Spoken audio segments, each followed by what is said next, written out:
प्रेक्षको नमस्कार, मी दिशा. न्यूज 24 सह्याद्रीमध्ये तुमचं स्वागत. कोपरगाव तालुका पोलीस स्टेशनच्या नव्या प्रशस्त इमारतीचे व पोलीस वसाहतीचे उद्घाटन जिल्ह्याचे पालकमंत्री राधाकृष्ण विखे पाटील यांच्या हस्ते आमदार आशुतोष काळे, माजी आमदार स्नेहलता कोल्हे, पोलीस अधीक्षक सोमनाथ घारगे आदी मान्यवरांच्या उपस्थितीत पार पडले. 7 मजली इमारतीतील 64 सदनिकांपैकी काही सदनिकांच्या चाव्या पोलीस अधिकारी व कर्मचाऱ्यांना वितरित करण्यात आल्या. तसेच 4 फॉरेन्सिक व्हॅनचे लोकार्पण करण्यात आले.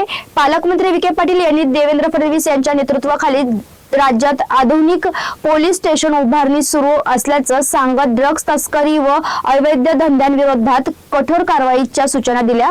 यावेळी आमदार काळे व माजी आमदार कोल्हे यांनी पोलीस ठाण्याच्या विभाजन व इमारत उभारणीबाबत आपल्या कार्यकाळातील योगदानाचा उल्लेख केला. एकूणच नव्या इमारतीमुळे पोलीस दलाच्या कार्यक्षमतेत वाढ होऊन कायदा सुव्यवस्था अधिक सक्षम होणार असल्याचा विश्वास व्यक्त करण्यात आला. त्या ठिकाणी आहे फार मोठा हातभार या निर्मितीमुळे झालेला आहे.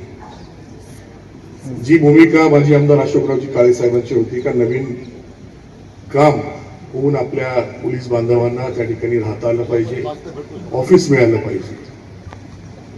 आपल्या सर्वांच्या आशीर्वादामुळे 2019 साली जी काही संधी आपण मला दिली, या सर्व गोष्टीचा पाठपुरावा त्या ठिकाणी करून योग्य जे काही करणं गरजेचं होतं, समस्या सोडवण्यासाठी अनेक बैठका घेऊन या सगळ्या गोष्टी केल्या आणि म्हणून या सर्व गोष्टीचं काम आज आपल्याला त्या ठिकाणी उभं दिसतंय. याचं उद्घाटन करण्यासाठी खरं म्हणजे मी अजितदादांना विनंती केली होती ऑक्टोबरमध्ये, परंतु नगरपालिकेची निवडणूक, जिल्हा परिषद पंचायत समितीची निवडणूक संपल्यानंतर तुला वेळ देतो आणि दुर्दैवाने आपल्या सर्वांना कल्पना आहे की जी घटना घडली, मी साहेबांना विनंती केली का दादांची तारीख जिल्हा परिषद निवडणूक झाल्याशिवाय मिळणार नाही. पोलीस बाहेर राहत आहे, कुठे दुसरीकडे राहत आहे आणि म्हणून त्यांना क्वार्टर मिळाले पाहिजे. आपण लवकरात लवकर तारीख द्यावी. दुर्दैव आपलं असं का साहेबांनी 2 तारीख दिली आणि 28 तारखेला ती घटना घडली आणि म्हणून 2 फेब्रुवारीचा कार्यक्रम त्या ठिकाणी होऊ शकला नाही. म्हणून आज हा कार्यक्रम होतोय.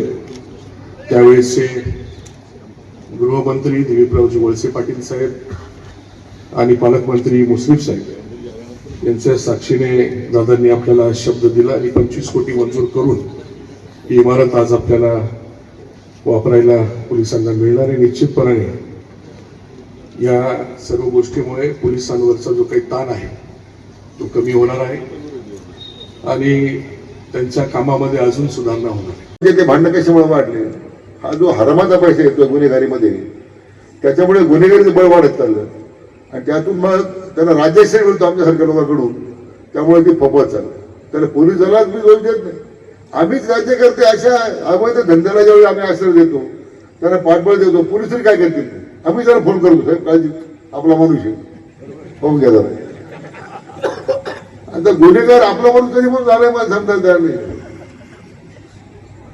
म्हणजे पोलीस काय करतील?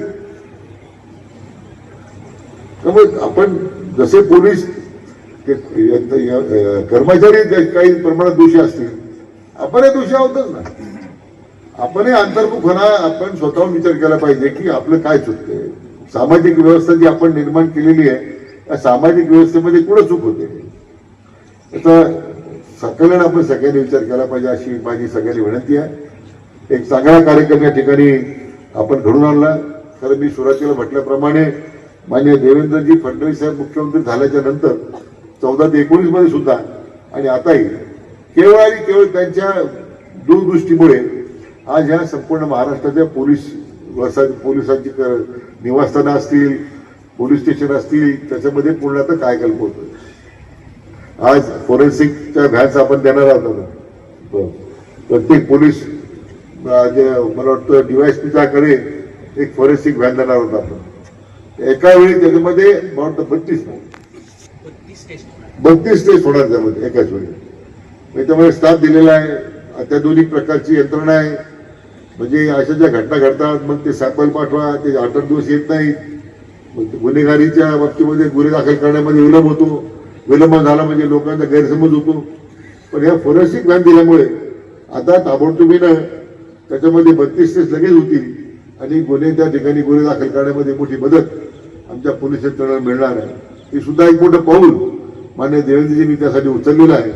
त्यामुळे तपासाला गती मिळेल आणि लोकांना अधिक प्रकारचा चांगल्या पद्धतीचा न्याय देता येईल अशा प्रकारची आणि मी अपेक्षा व्यक्त करतो.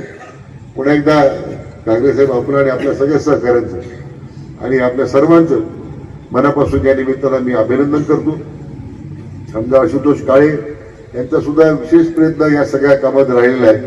त्याचबरोबर आमच्या माजी आमदार स्नेहलताई यांचं सुद्धा पुष्कळ या कामात त्यांचा आग्रह होता, धडपड होती. त्यांनी सुद्धा चांगले प्रयत्न केले. त्यांना सगळ्यांना आणि आपल्या सर्व कार्यकर्त्यांना मी मनापासून आपल्याला धन्यवाद देतो. काल होळी झाली, होळीच्या शुभेच्छा देऊन टाकतो. आणि त्यामध्ये पूर्वी फार जुनं गाणं होतं, पुराणा मानो तसं आपल्याला कोपरला लावणं म्हणजे मला ते म्हणणं गरजेचं आहे. पुराणा मानो या ठिकाणी उभी राहिलेली पाहतोय. याचं उद्घाटन होतोय आणि पोलिसांच्या हातात घराची चावी दिली जाते. हा अतिशय आनंदाचा आजचा क्षण आहे.